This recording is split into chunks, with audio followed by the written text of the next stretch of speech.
PG sudah datang, geng.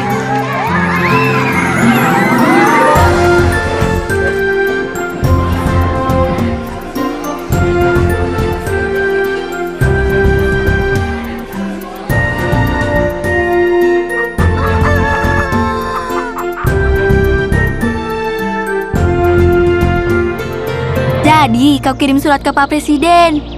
Belum, akan kuselesaikan. Kita harus berterima kasih karena sekolah kita sudah mendapat makanan bergizi gratis. Terima kasih, Bapak Presiden.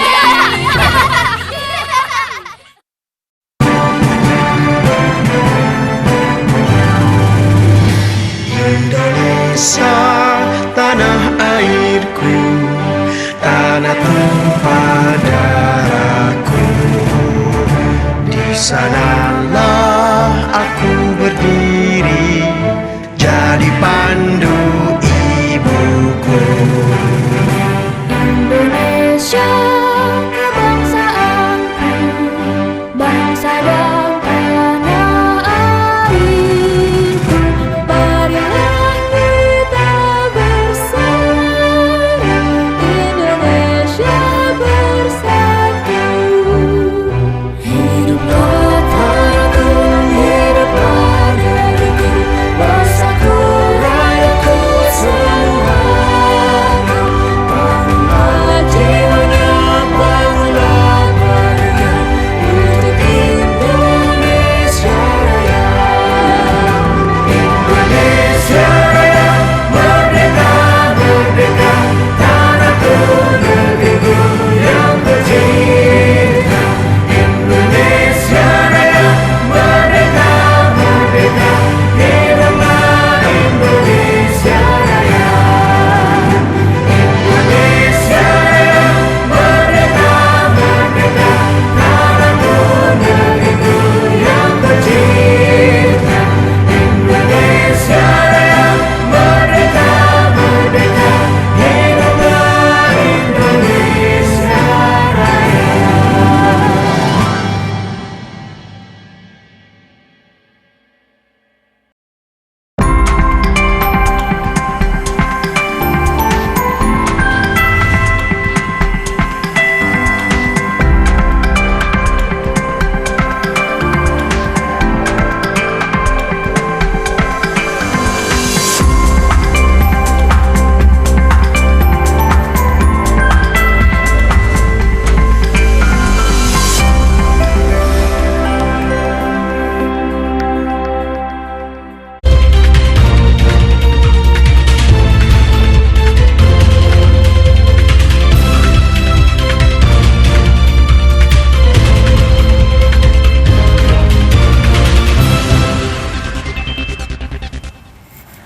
Selamat petang saudara, Klik Indonesia Petang kembali hadir menjumpai Anda di hari ini Rabu 25 Juni 2025. Saya Herdina Suherdi dan saudara inilah cuplikan berita utama Klik Indonesia Petang kali ini.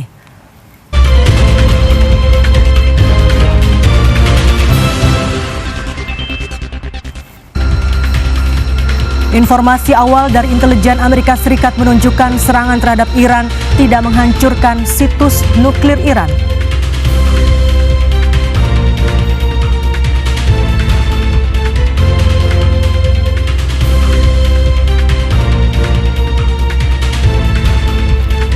Menteri Kelautan dan Perikanan Sakti Wahyu Trenggono mengungkap adanya praktek jual beli pulau milik Indonesia ke negara lain, padahal praktek jual beli pulau tidak diperbolehkan.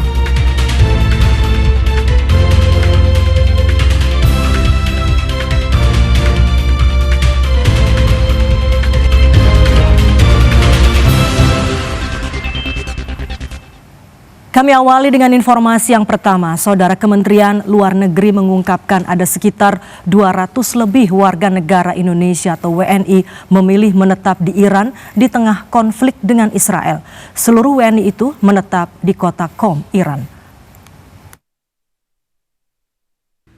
Direktur Jenderal Protokol dan Konsuler Kemlu RI Andi Rahmianto mengatakan ada lebih dari 200 warga negara Indonesia atau WNI yang memilih menetap di Iran di tengah konflik dengan Israel. Andi mengatakan, dari total 380 WNI yang berada di Iran, sekitar 200 WNI terkonsentrasi berada di kota Qom. Andi mengatakan, para WNI itu kebanyakan adalah mahasiswa yang sedang menempuh pendidikan. Andi mengatakan kota Qom dinilai aman lantaran disucikan. Di kota Qom tak terdengar suara sirine selama eskalasi antara Iran dan Israel terjadi. Para WNI yang menetap pun merasa tenang dan aman.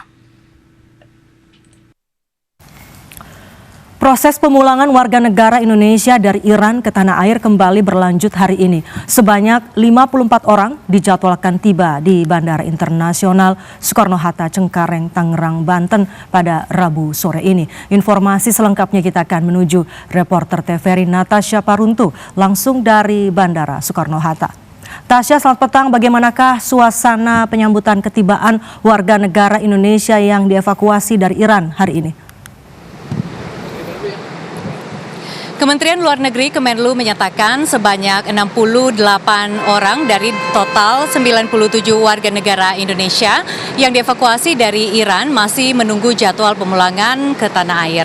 68 warga negara Indonesia tersebut saat ini masih berada di Kedutaan Besar Republik Indonesia, KBRI Teheran dan Baku. Kemenlu menyebutkan total ke-97 orang warga negara Indonesia yang berhasil dievakuasi tersebut dilakukan beberapa tahap pemulangan, di mana tahap pertama ada 29 orang diterbangkan ke tanah air dengan menggunakan penerbangan pesawat yang berbeda-beda.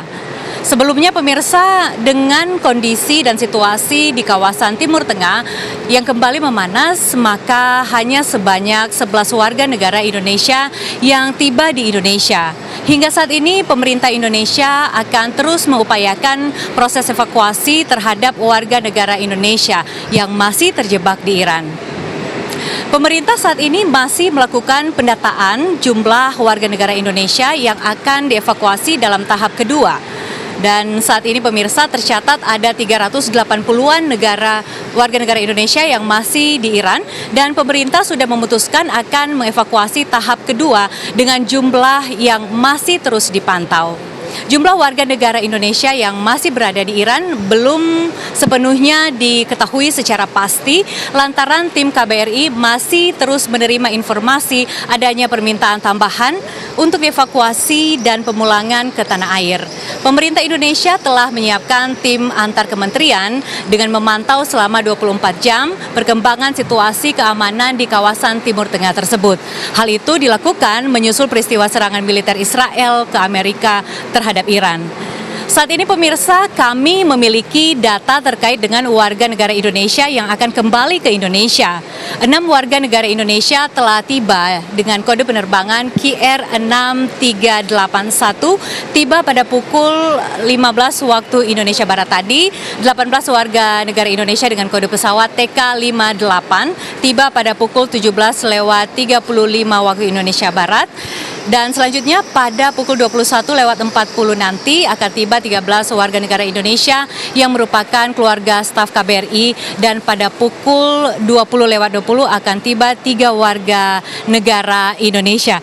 Dan pemirsa, saat ini kami beserta media yang lain sedang berada di Bandara Soekarno-Hatta, Jakarta, di mana saat ini kami juga masih menunggu dan akan terus mengabarkan kepada Anda terkait sudah ada berapa warga negara Indonesia yang sudah berhasil dipulangkan di Indonesia. Demikian yang bisa kami sampaikan, kembali ke Herdina. Ya, Natasha Paruntu melaporkan langsung dari Bandara Soekarno-Hatta, Tangerang, Banten. Terima kasih atas laporan Anda dan selamat bertugas kembali. Sementara itu, saudara, sebanyak 11 warga negara Indonesia yang dievakuasi dari Iran telah tiba di tanah air melalui Bandara Soekarno-Hatta pada Selasa sore kemarin. 1 di antaranya adalah Sultan Fatoni, WNI asal Samarinda, Kalimantan Timur. Dan untuk mengetahui bagaimana proses evakuasi yang dilaluinya dan kondisi di wilayah Iran ketika eskalasi konflik meningkat, kami telah terhubung secara daring dengan Sultan Fatoni. Selamat petang Mas Fatoni, terima kasih atas waktunya sudah bergabung bersama kami di Klik Indonesia Petang TVRI. Selamat petang. Baik, Mas Fatoni, pertama-tama. Apakah suara saya jelas? Jelas, terdengar jelas. Pertama-tama kami ucapkan tentu saja selamat kembali ke tanah air. Dan bagaimana kondisi Anda saat ini, dan saat ini sudah berada kembali di Samarinda kah atau masih berada di Jakarta?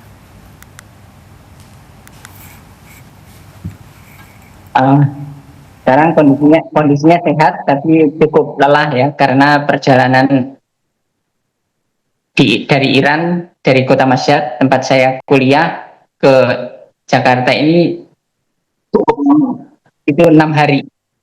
Jadi setelah kami diterima di Bandara Soekarno-Hatta oleh perwakilan dari Kementerian Luar Negeri, kami diserahkan kepada perwakilan dari provinsi kami Kalimantan Timur, lalu oleh perwakilan provinsi Kalimantan Timur kami ditempatkan di hotel milik provinsi Kalimantan Timur di Jakarta untuk istirahat dulu sebelum kembali ke Samarinda karena perjalanannya cukup melelahkan. Baik, Mas Fatoni, tadi Anda sempat menyinggung di sana berkuliah ya. Bisa diceritakan apa saja kegiatan Anda selama berada di Iran?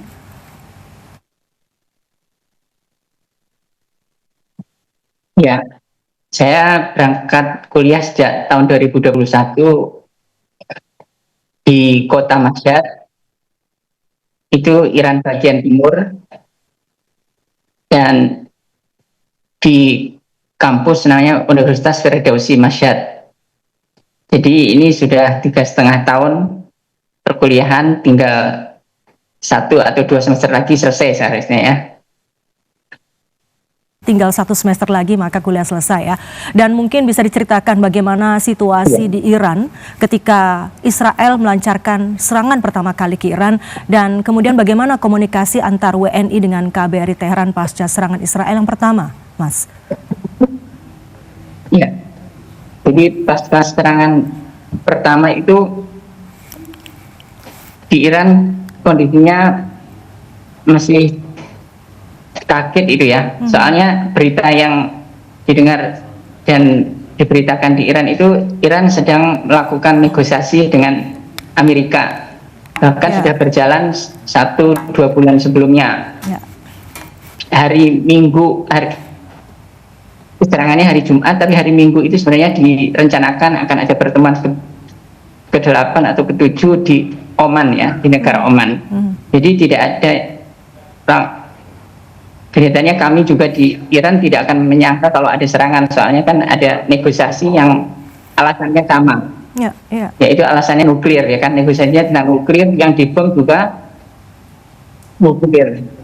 Jadi hari pertama itu seperti shock gitu ya, kok ada serangan nuklir pada ke tempat-tempat nuklir padahal sedang ada negosiasi. Jadi baru hari kedua itu pemerintah Iran menetapkan pembatasan internet karena ada penjelasan bahwa di hari pertama itu kenapa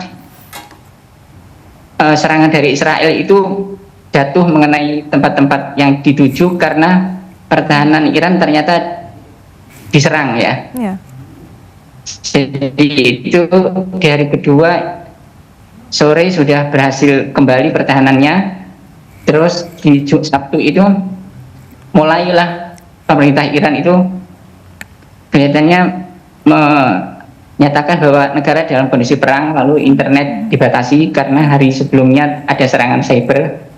Terus di internet dibatasi, jadi kami karena itu berhubungan dengan KBRI jadi terlalu sulit, karena sebelumnya itu berhubungannya di grup WhatsApp WNI Iran.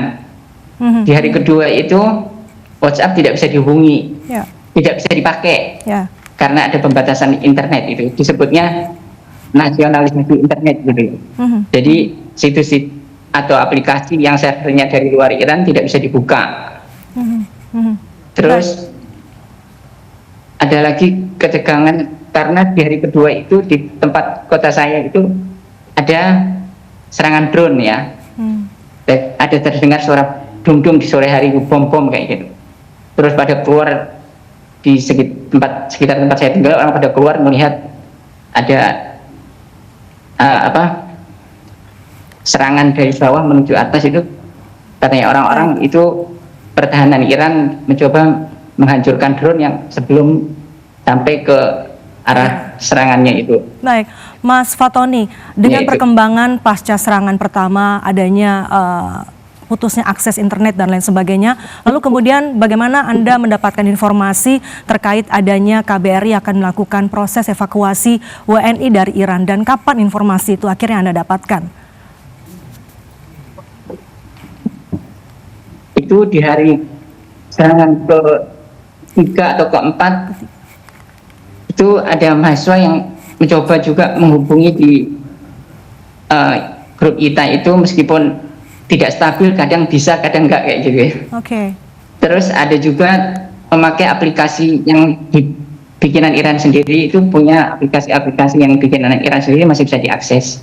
Jadi melalui aplikasi itu namanya ITA, atau ada juga Bali itu ya. Jadi melalui aplikasi itu mencoba menghubungi ke KBRI apakah akan ada evakuasi ini, terus KBRI menyatakan nanti akan ada, disiapkan aja gitu. Baik, baik. Lalu di hari Senin itu ya, serangan hari ke-4. Ya. Baik, akhirnya bisa Ya. menjalin komunikasi dengan KBRI, lalu kemudian yang tentu kita ingin tahu dengan situasi yang cukup genting ketika itu, bagaimana proses evakuasi yang Anda alami? Kabarnya Anda perjalanannya dari Iran ke Baku, Azerbaijan terlebih dahulu ya, lalu bagaimana perjalanan hingga sampai ke tanah air? Ya, jadi karena KBRI Teheran menginformasikan bahwa titik kumpul PNI yang di kota lain itu di KBRI Teheran. Jadi kebetulan saya tidak ada di Teheran, saya dari kota Mashhad, harus berkumpul di Teheran dulu. Jadi itu agak sulit karena kebetulan kan kami sejak Iran mendapat embargo ekonomi kan tidak bisa mengirim uang langsung dari Bank Indonesia ke Bank Iran, nggak bisa. Selama ini memakai dari kripto ya. Tapi pada saat internet dibatasi itu, kripto tidak bisa diakses. Ya. Jadi kesulitan pertama itu untuk berangkat mencari tiket ke Teheran itu, karena Teheran dari kota Mashhad itu 850 km.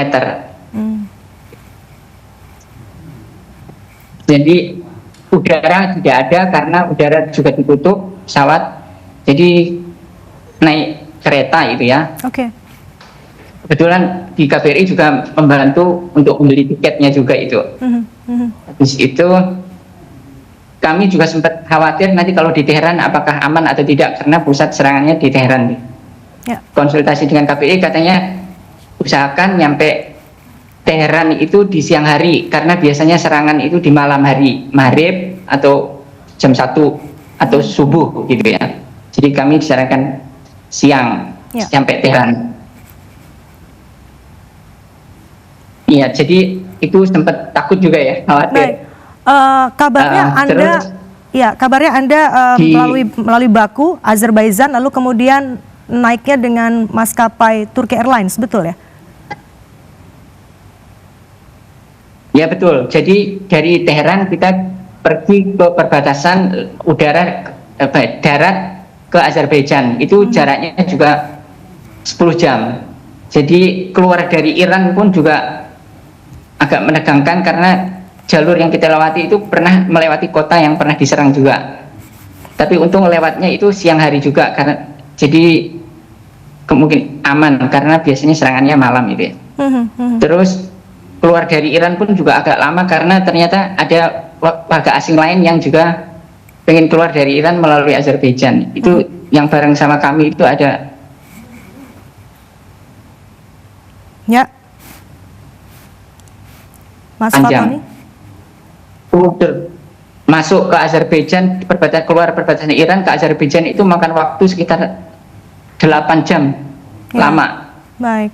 Artinya butuh waktu yang panjang ya untuk akhirnya bisa kembali pulang ke tanah air. Baik, Mas Fatoni, kita tahu masih ada WNI yang masih bertahan di Iran. Apakah Anda masih menjalin komunikasi dengan WNI yang di Iran, dan apa yang ingin Anda sampaikan kepada teman-teman WNI yang masih berada di sana dan saat ini juga sedang berlaku gencatan senjata? Apakah kira-kira dengan gencatan senjata ini teman-teman yang sudah kembali ke tanah air akan berencana kembali lagi ke sana atau bagaimana, dan pesan apa yang ingin Anda sampaikan kepada pemerintah Indonesia? Ya, kami masih menjalin komunikasi dengan teman-teman di Iran karena pagi ini setelah ada gencatan senjata itu WhatsApp bisa diakses lagi di sana. Sebelumnya tidak bisa.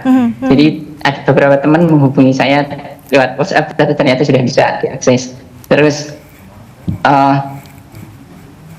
apakah teman-teman ingin kembali, itu terutama yang studi itu ya, karena studinya seperti saya yang 1 semester lagi hampir selesai, tentu mengharapkan kalau di sana keadaannya aman bisa melanjutkan studinya karena tinggal 1 semester itu. Ada beberapa teman juga yang seperti itu.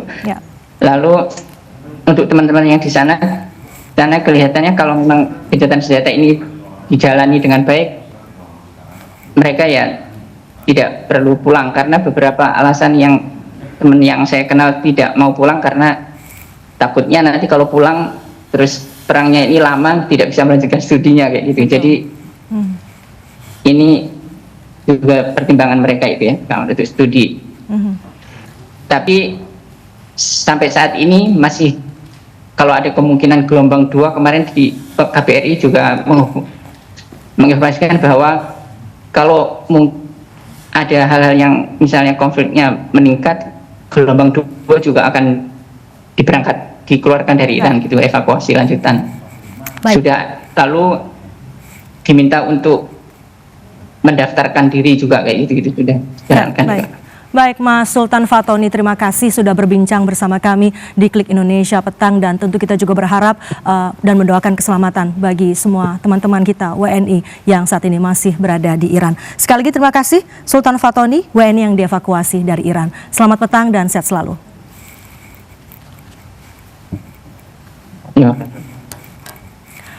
Ya, saudara, seorang ibu bernama Mariamah menanti kedatangan anaknya bernama Saidah yang menempuh pendidikan doktoral di Teheran, Iran. Saidah dijadwalkan pulang ke Indonesia pada Kamis besok. Bertempat di Kampung Bojong, RT 01, RW 01, Desa Bojong, Kecamatan Kemang, Kabupaten Bogor, Jawa Barat, Mariamah, perempuan parubaya yang menanti kedatangan anaknya bernama Saidah yang sedang menempuh pendidikan doktoral di Teheran, Iran. Mariamah memandangi foto anak ketiganya dengan rasa khawatir. Mariamah mengatakan ia terakhir berkomunikasi pada kemarin malam. Saidah dalam keadaan sehat dan saat ini berada di Azerbaijan bersama 31 WNI lainnya. Sekarang sudah di Baku, di Azerbaijan. Ya. Oh, udah dievakuasi ya? Udah dievakuasi. Nah, tentunya kami, terutama seorang ibu ya, sangat khawatir sekali, bahkan mengkhawatirkan. Tapi kalau Saidah bilangnya mama tenang, itu saja yang diucapkan. 5 tahun. 5 tahun. Di sana udah 5 tahun? Iya, sudah 5 ngapain, tahun. Bu? Di sana itu mahasiswa ambil S2, S3. S2-nya sudah selesai, ini sekarang S3-nya lagi nyusun. Oh, ya.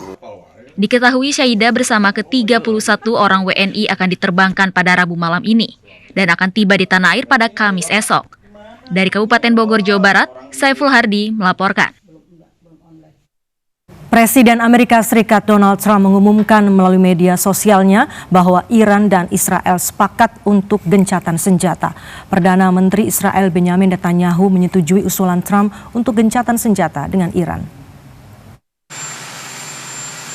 Presiden Donald Trump menegur Israel dengan keras atas aksi militer Israel setelah kesepakatan gencatan senjata dan menuduh Israel dan Iran melanggar perjanjian tersebut hanya beberapa jam setelah ia mengumumkannya. Kepada wartawan di Washington DC, Amerika Serikat, Trump mengatakan Israel melancarkan serangannya segera setelah kesepakatan dicapai. Menteri Pertahanan Israel Katz, mengatakan ia telah memerintahkan militer untuk melancarkan serangan baru terhadap target-target di Teheran sebagai tanggapan atas rudal yang ditembakkan Iran. Iran membantah telah meluncurkan rudal apapun dan menyatakan serangan Israel telah berlanjut selama 1,5 jam setelah gencatan senjata seharusnya dimulai. Di Teheran, Iran, juru bicara Garda Revolusi Iran Letnan Kolonel Ibrahim Zolfagari menyatakan Israel melanggar menggenggam gencatan senjata dan mengancam akan memulai kembali perang jika serangan berlanjut. Ia memperingatkan Amerika Serikat dan Zionis Israel, Iran akan melakukan respons lebih kuat dan target lebih luas atas serangan ke Iran. Serangan Iran ke berbagai wilayah yang diduduki Israel dan pangkalan Amerika Serikat di Al-Udeid, Qatar, seharusnya menjadi pelajaran. Konflik mematikan selama 12 hari antara Iran dan Israel menewaskan 610 orang di Iran dan 28 orang di Israel. Pejabat Kementerian Kesehatan Iran Hossein Kermanpour mengatakan serangan Israel di Iran sejak 13 Juni telah mengakibatkan 610 kematian dan 4.746 orang luka-luka. Sementara itu, Radio Angkatan Darat Israel melaporkan bahwa Iran meluncurkan 500 hingga 550 rudal balistik dan lebih dari 1.000 pesawat tanpa awak selama konflik tersebut, menewaskan 28 warga Israel dan menyebabkan kerusakan luas. Pemboman tersebut merusak puluhan lokasi infrastruktur, membuat ratusan rumah tidak dapat dihuni, dan memaksa banyak warga Israel mengungsi. Presiden Iran Masoud Pezeshkian menyatakan bahwa konflik yang dipicu oleh Israel telah berakhir sekarang dan meminta badan-badan pemerintah untuk segera mengalihkan upaya ke arah rekonstruksi. Sementara itu, informasi awal dari intelijen Amerika Serikat menunjukkan serangan terhadap Iran tidak menghancurkan situs nuklir Iran. Laporan juga menyebutkan persediaan uranium yang diperkaya Iran belum dihancurkan.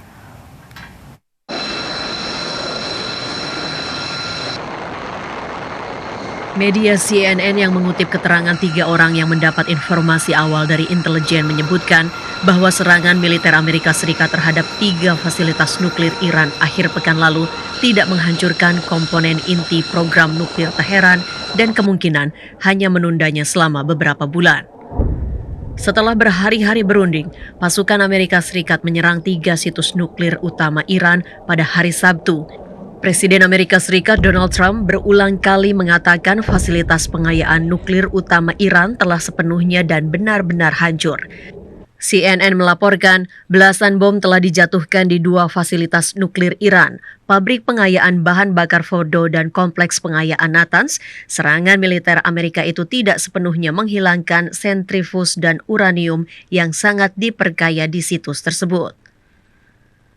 Mengutip 2 orang yang mengetahui penilaian tersebut, CNN melaporkan bahwa persediaan uranium yang diperkaya Iran belum dihancurkan.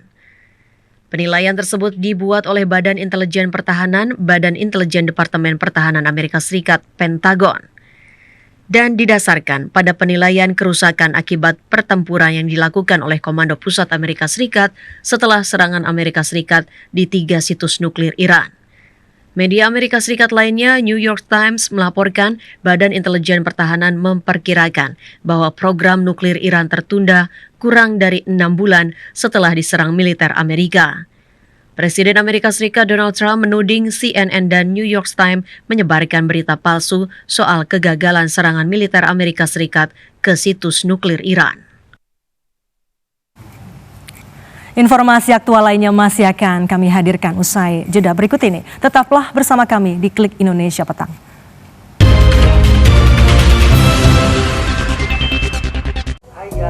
Nah, udah yuk nontonnya. Jalan-jalan ke salah satu surga tersebut. Itu Pulau Payung.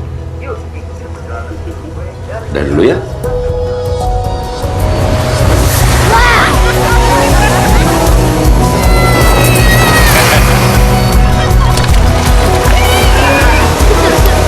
Liburan penuh cerita bersama keluarga di Indonesia aja.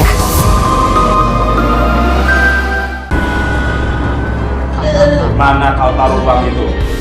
Kau jangan banyak tanya. Kita segera pergi dari Jakarta deh. Kerasnya ibu kota membuat Marbun dan keluarga pindah ke desa untuk memulai hidup baru. Di desa itu ya, banyak banget kejadian-kejadian yang tidak disangka-sangka. Contohnya, tadi kan ada orang naik motor, terus tiba-tiba nyungsep deh. Namun, segalanya tak semudah yang dibayangkan. Ada banyak cerita, tantangan, dan pelajaran yang harus dilalui. Saksikan perjalanan penuh warna dalam serial Desaku Yang Kucinta setiap minggu pukul 19 waktu Indonesia Barat.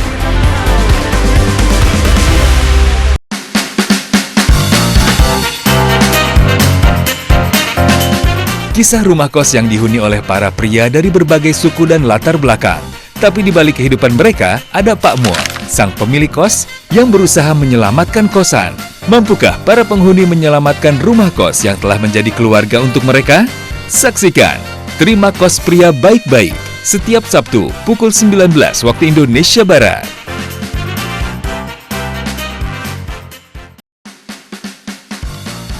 Variety show penuh warna menampilkan bintang tamu spesial, obrolan hangat dan ringan. Tak ketinggalan segmen serta games yang asik dan seru. Bersama host Doli Sapri dan Nexa Paisan, co-host Kicuy, Olivia, Fazo, dan DJ Nata Wijaya. Seblak Show setiap Senin sampai Kamis pukul 11 waktu Indonesia Barat.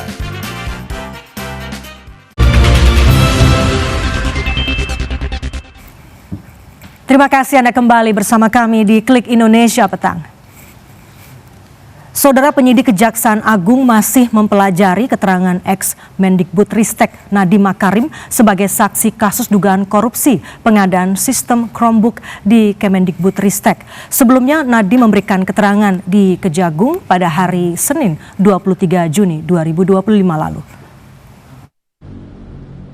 Kepala Pusat Penerangan Hukum Kejaksaan Agung Harli Siregar mengatakan, keterangan yang disampaikan Nadiem Makarim sebagai saksi kasus dugaan korupsi pengadaan sistem Chromebook di Kemendikbudristek digunakan untuk pemberkasan. Kejaksaan Agung dapat kembali memanggil Nadiem jika ada keterangan yang kurang. Saat ini penyidik Kejagung masih mempelajari keterangan yang disampaikan Nadiem pada 23 Juni lalu. Menurut Harli, permintaan keterangan dalam kasus yang menyangkut pengadaan barang dan jasa sulit dirampungkan dalam satu pemeriksaan. Apalagi proyek pengadaan Chromebook ini menggunakan dana 9,9 triliun rupiah.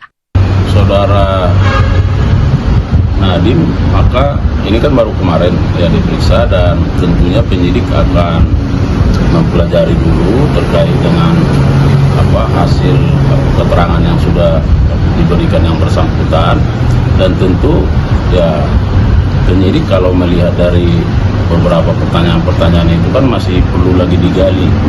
Ada pertanyaan-pertanyaan lain karena ini kan menyangkut masalah pengadaan ini kan tidak sederhana ya, karena anggarannya cukup signifikan dan tentu kepada yang bersangkutan juga masih ada data-data yang masih belum dilengkapi. Nah, barangkali penyidik melihat ini tentu bisa saja ya akan menjadwal pemeriksaan lanjutan terhadap yang bersangkutan. Tapi terkait bagaimana kebutuhannya nanti kita lihat ya seperti apa dari penyidiknya. Usai diperiksa pada Senin lalu, Nadiem sempat buka suara. Ia mengaku akan kooperatif dalam kasus dugaan korupsi terkait pengadaan sistem Chromebook di Kemendikbudristek. Dalam kasus ini, Nadiem menekankan statusnya sebagai saksi. Komisi Pemberantasan Korupsi menggeledah 2 rumah terkait kasus dugaan korupsi berupa kerjasama usaha dan akuisisi PT Jembatan Nusantara oleh PT ASDP Indonesia Ferry. Dari penggeledahan, penyidik menyita rumah, mobil, dan juga senjata api. Juru bicara KPK Budi Prasetyo mengatakan KPK menyita 2 rumah berlokasi di Jakarta Selatan, senjata api, dan 5 unit mobil. Penyitaan tersebut dilakukan usai KPK menggeledah 2 rumah terkait kasus dugaan korupsi berupa kerjasama usaha dan akuisisi PT Jembatan Nusantara oleh PT ASDP Indonesia Ferry. Dalam kasus ini, KPK menetapkan 4 tersangka, yakni pemilik PT Jembatan Nusantara berinisial A, mantan Direktur Utama PT ASDP IP, ex-Direktur Komersial dan Pelayanan ASDP MYH, dan mantan Direktur Perencanaan dan Pengembangan ASDP HM.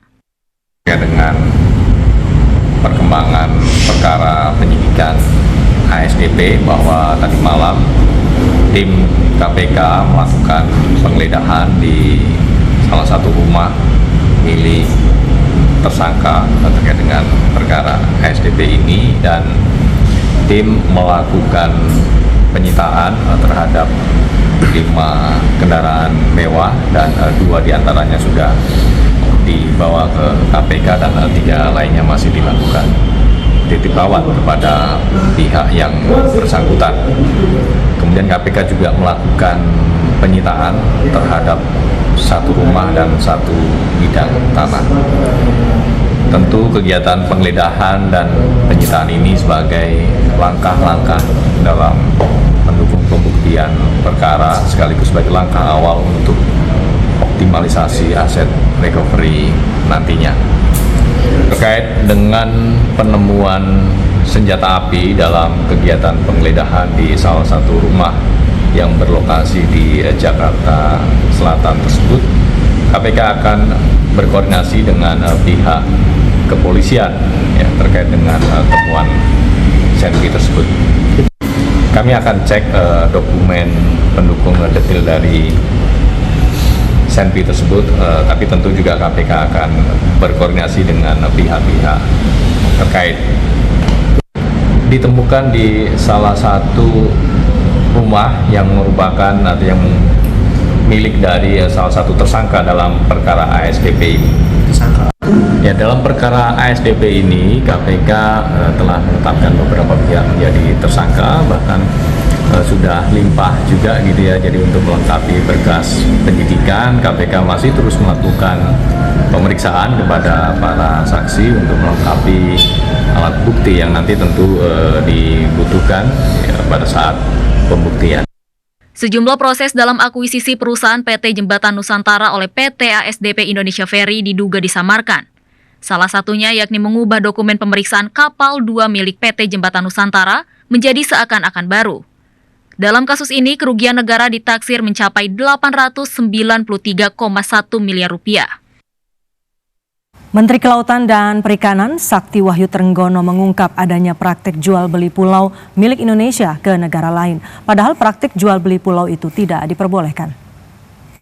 Pastinya meningkatkan produksi perikanan. Menteri Kelautan dan Perikanan Sakti Wahyu Trenggono menyampaikan dunia maya sempat heboh dengan pulau di Indonesia yang dipromosikan di New York, Amerika Serikat. Isu penjualan pulau-pulau milik Indonesia mendapatkan perhatian publik.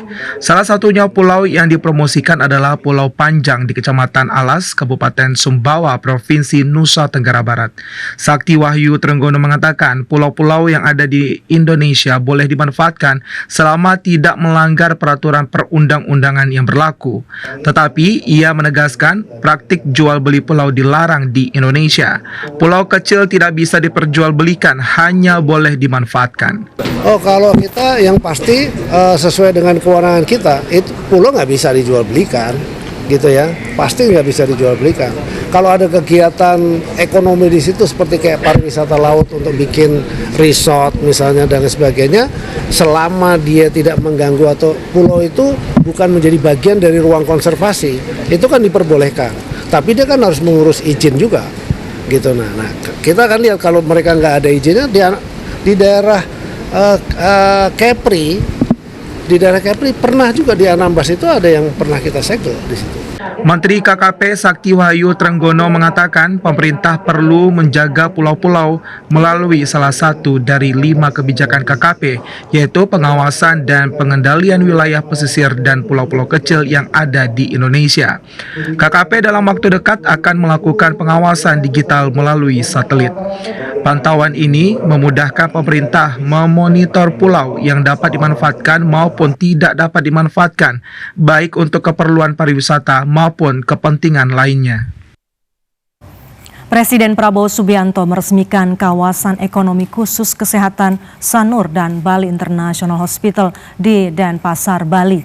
Presiden berharap kedua proyek strategis nasional tersebut dapat mendorong pertumbuhan di sektor kesehatan dan juga ekonomi, serta menjadikan Bali sebagai pusat layanan kesehatan kelas dunia. Wisata Republik Indonesia. Presiden Prabowo Subianto menyatakan pembangunan kawasan ekonomi khusus kesehatan Sanur dan Bali International Hospital atau Rumah Sakit Internasional Bali di Denpasar, Bali merupakan suatu terobosan sejarah.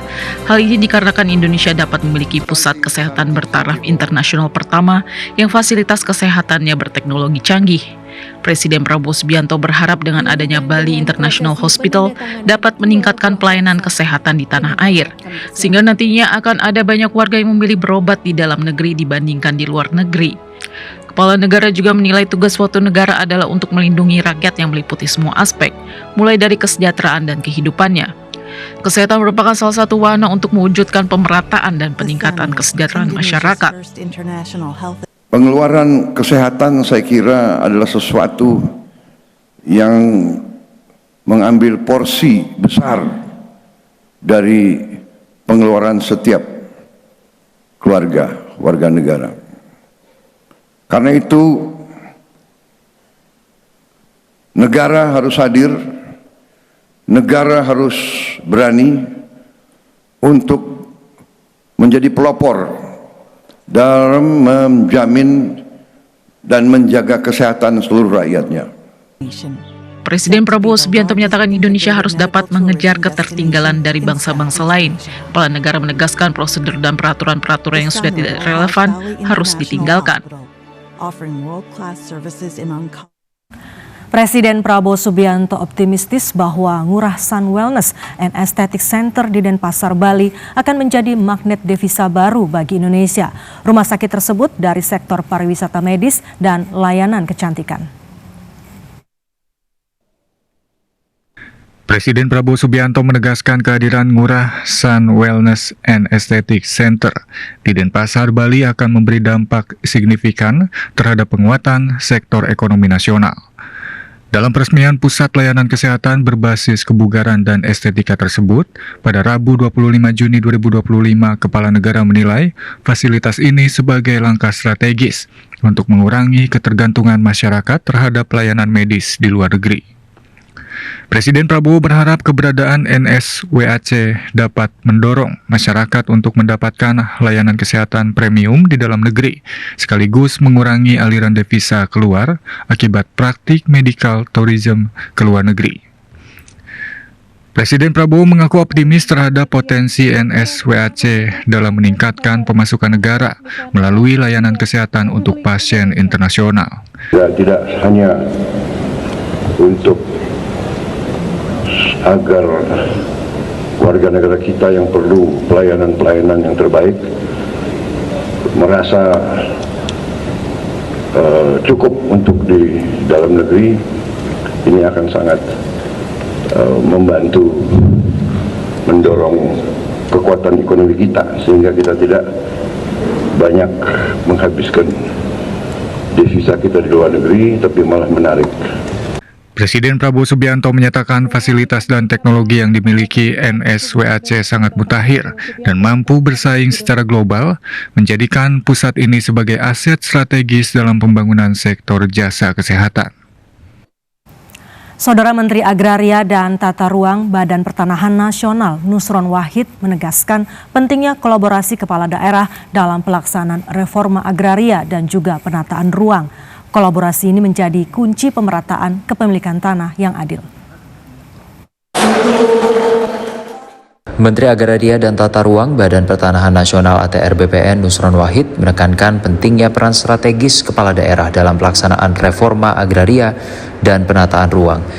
Menteri ATR BPN mengatakan kepala daerah itu sebagai ketua gugus tugas reforma agraria, sehingga yang menentukan subjek penerima reforma agraria adalah kepala daerah. Sedangkan yang menentukan objeknya dan mengesahkan setelah ditetapkan subjeknya yakni Kementerian ATR BPN. Hal itu disampaikan usai memberi pembekalan materi dalam retret kepala daerah gelombang kedua di IPDN Jatinangor, Jawa Barat pada Rabu 25 Juni 2025. Jadi yang menentukan subjek penerima reforma agraria itu adalah kepala daerah. Yang menentukan objeknya dan mengesahkan setelah ditetapkan subjeknya itu adalah dari Kementerian ATR BPN. Kolaborasi pusat dan daerah menjadi fondasi kuat dalam menata ruang dan menjaga keberlanjutan lahan pertanian. Menteri ATR BPN Nusron Wahid mengajak seluruh kepala daerah untuk waspada dan tegas dalam menjaga fungsi lahan demi masa depan ketahanan pangan nasional. Menteri Koordinator Bidang Pemberdayaan Masyarakat Muhaimin Iskandar memberikan pembekalan materi bagi kepala daerah yang mengikuti retret gelombang kedua di Jatinangor, Sumedang, Jawa Barat. Informasi selengkapnya akan disampaikan reporter TVRI Farhan Rahman langsung dari Jatinangor, Jawa Barat. Farhan, selamat malam. Apa saja materi pembekalan yang diberikan kepada kepala daerah hari ini?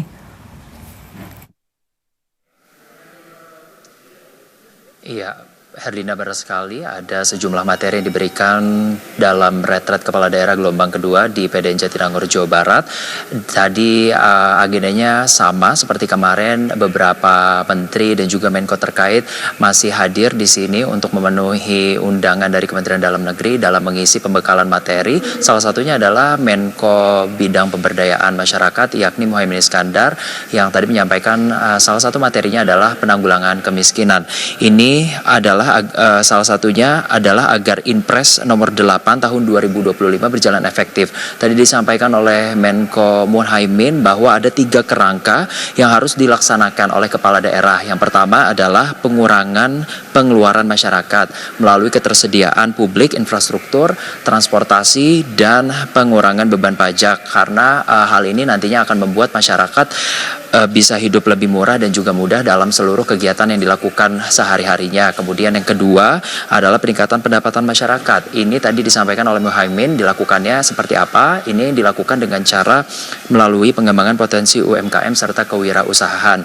Namun ditekankan kepada Muhaimin bahwa seluruh kepala daerah ini diminta untuk tidak hanya memberikan pelatihan, namun juga memberikan pendampingan agar kapasitas masyarakat ini meningkat dan juga UMKM dapat tumbuh dengan baik. Kemudian yang ketiga adalah pengurangan kantong-kantong kemiskinan di daerah-daerah. Ditekankan tadi oleh Muhaimin bahwa seluruh kepala daerah di sini diminta untuk memetakan kawasan rumah agar segera melakukan intervensi berupa perbaikan infrastruktur dan perumahan. Untuk lebih lengkapnya kita simak terlebih dahulu pernyataan dari Menko PM Muhaimin Iskandar selengkapnya.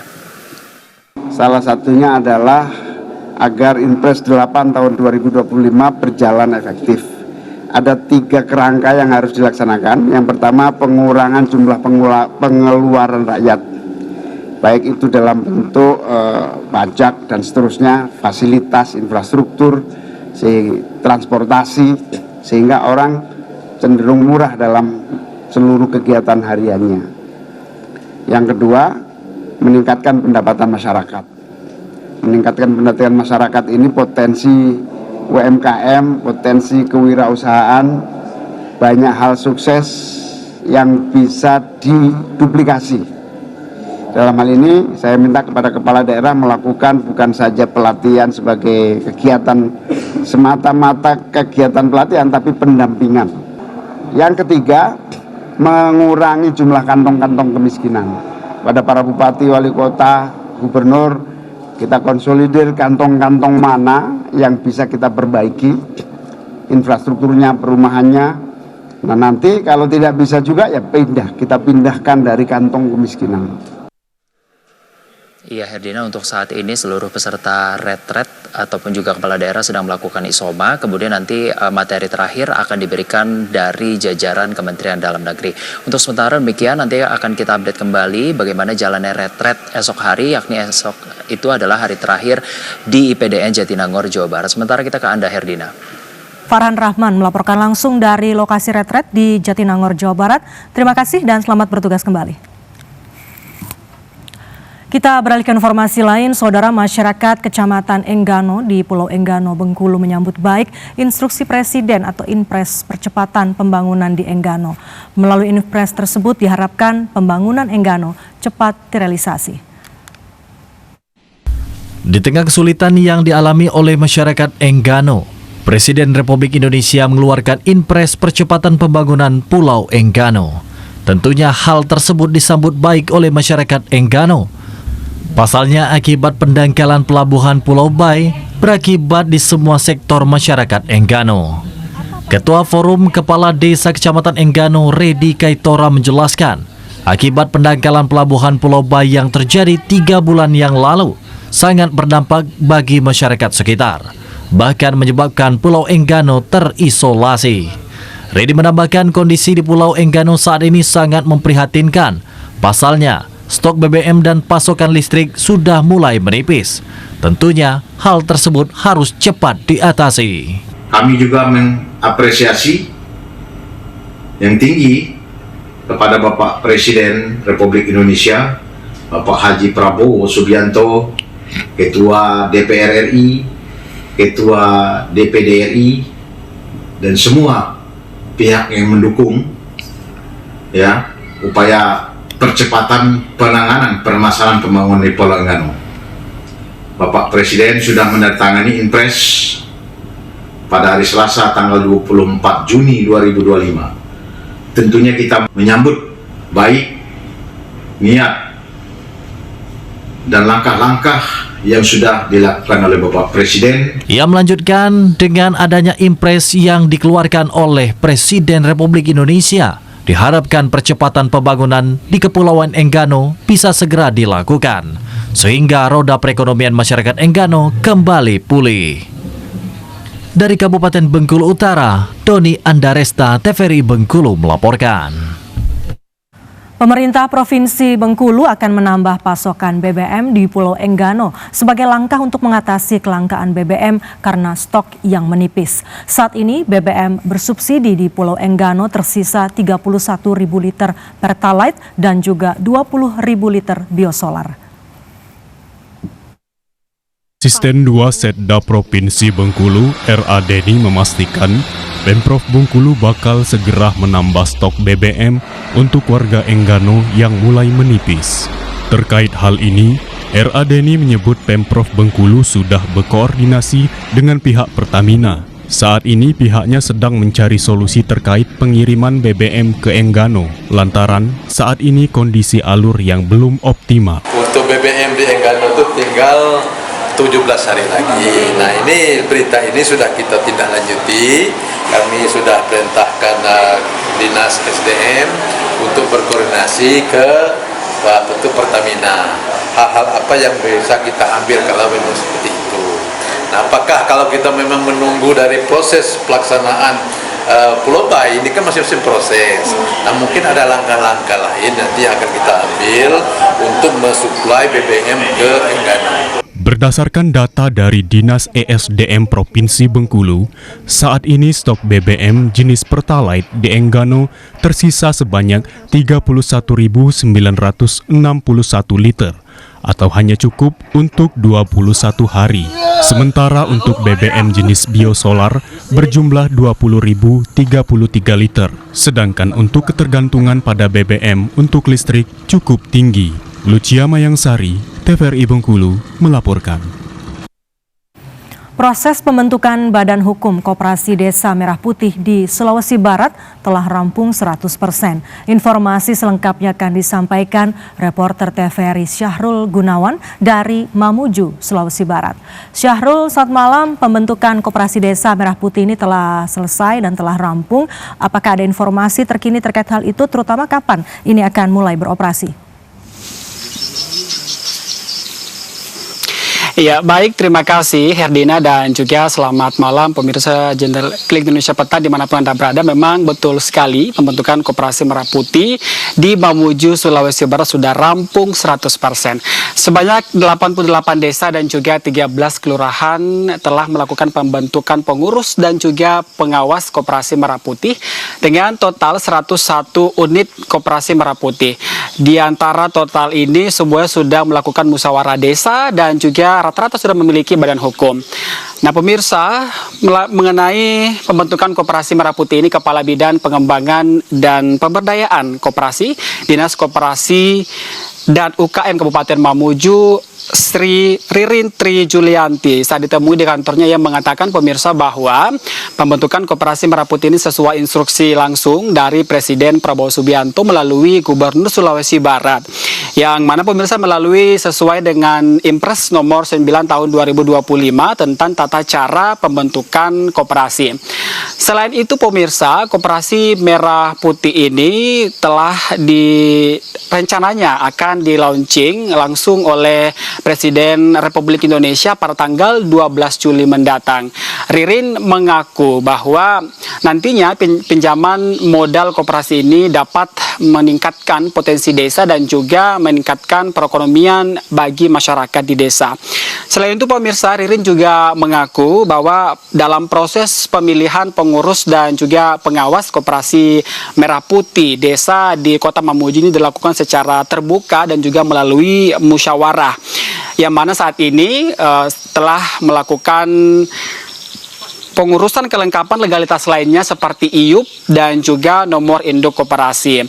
Selain itu, pemirsa, nantinya Koperasi Merah Putih ini akan meningkatkan ekonomi desa dan juga dapat memutus mata rantai kemiskinan di Mamuju, Sulawesi Barat. Hal lain, pemirsa, Ririn juga mengaku bahwa melalui pembentukan Koperasi Merah Putih ini dapat berjalan dengan baik di setiap desa maupun di kelurahan dan memberikan dampak positif bagi masyarakat. Sebelumnya, pemerintah Kabupaten Mamuju itu menargetkan pembentukan Koperasi Merah Putih dapat berjalan sesuai di bulan Juni ini. Dengan berharap nantinya di 12 Juli mendatang, seluruh petugas, pengurus maupun pengawas dapat bekerja secara maksimal. Demikian informasi dari Mamuju, Sulawesi Barat. Kembali ke studio, Herdina.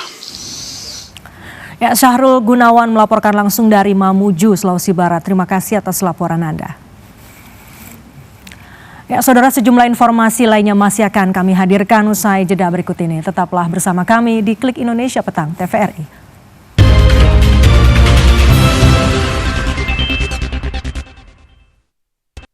Universitas Komputer Indonesia Unikom Bandung, kampus akreditasi unggul dan prodi-prodi terakreditasi unggul. Juara dunia WorldSkills Competition 2024 Prancis. Juara 1 Asia Digital and ICT Competition 2023. Juara ASEAN Microsoft 2024. Juara dunia kontes robot Amerika Serikat 2024. Dan sederet prestasi lainnya. Raih prestasi unggul di kampus unggul Unikom World Class University. Bentangan alam nan memukau, seni dan warisan budaya yang beragam. Mari jelajahi keindahan Nusantara melalui program Pesona Indonesia. Setiap hari, pukul 14 waktu Indonesia Barat. Terima kasih Anda kembali bersama kami di Klik Indonesia Petang. Saudara, TVRI menerima kunjungan National Radio and Television Administration atau NRTA China. Kunjungan ini diharapkan menghasilkan tindakan yang lebih konkret dan juga kerjasama di antara kedua negara, yaitu Indonesia dan China. TVRI menerima kunjungan dari tim NRTA China. Selain membahas terkait konten, perwakilan TVRI dan NRTA juga membahas penyiaran dari segi teknologi dan bisnis. Direktur LPP TVRI, Iman Brotoseno, berharap TVRI dapat bekerja sama dengan NRTA China melalui tindakan yang lebih konkret. Sementara itu, Vice Minister NRTA China, Dong Xing, juga mengatakan TVRI memegang peranan sangat penting untuk pembangunan Indonesia. NRTA juga berharap diskusi bisa mewujudkan kerjasama, khususnya di bidang industri media atau lembaga penyiaran. Selain itu, Dong Xing juga menambahkan pihaknya akan mendorong pembangunan dan revolusi di bidang perfilman, penyiaran, dan juga platform media sosial lebih dalam lagi. Kunjungan ini diharapkan meningkatkan pemahaman dan persahabatan antara kedua negara, Indonesia dan China. Selain itu, kedua institusi juga memperkuat kerjasama dalam hal konten penyiaran. Informasi tadi mengakhiri Klik Indonesia Petang kali ini. Atas nama kerabat kerja yang bertugas, saya Herdina Suherdi mengucapkan terima kasih atas kebersamaan Anda. Selamat malam dan sampai jumpa.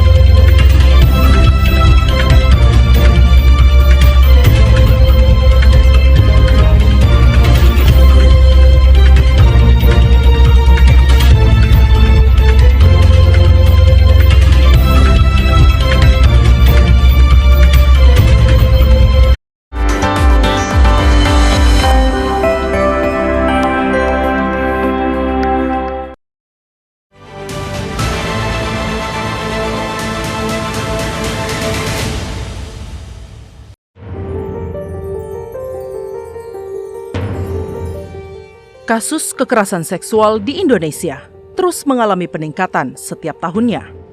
Data Kementerian Pemberdayaan Perempuan dan Perlindungan Anak menunjukkan sejak Januari hingga April 2025 terdapat 6.900 laporan kekerasan seksual dan 86% diantaranya melibatkan perempuan dan anak sebagai korban.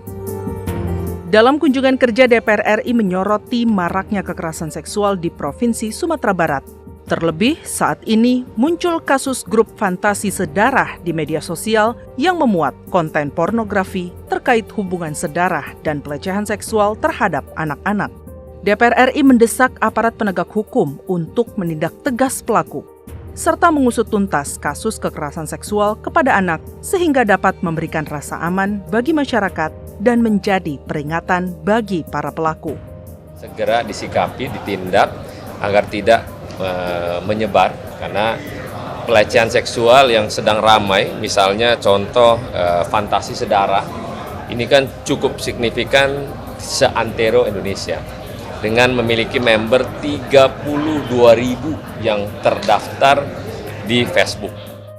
Guna menekan angka kekerasan seksual, pemerintah dan aparat penegak hukum harus aktif menggencarkan pencegahan kekerasan seksual di masyarakat, yakni melalui forum edukasi, pendampingan pengaduan, perlindungan, hingga pemulihan korban pasca trauma. Sosialisasi kepada masyarakat bahwa adanya tempat-tempat pengaduan ya, di mana mereka memberikan laporan atau pengaduan adanya kekerasan seksual, itu mereka akan pasti direspon dan akan diberikan sikap yang cepat tanggap. Saya mengharapkan Polda beserta jajarannya untuk lebih mengedukasi masyarakat dan memberikan tempat nyaman dan aman untuk masyarakat, memberikan laporan dan menghimbau kepada masyarakat untuk segera melapor apabila ada indikasi kekerasan terhadap wanita, anak atau siapapun itu, untuk jangan takut untuk segera melapor. DPR RI meminta Polda dan Kejaksaan di seluruh daerah terus berkomitmen untuk memastikan penerapan hukum yang berat bagi pelaku kekerasan seksual. Kekerasan terhadap anak dan perempuan sangat merusak mental, fisik, dan menciptakan trauma berkepanjangan. Negara harus hadir dalam memberikan perlindungan hukum dan menjamin akses keadilan bagi korban.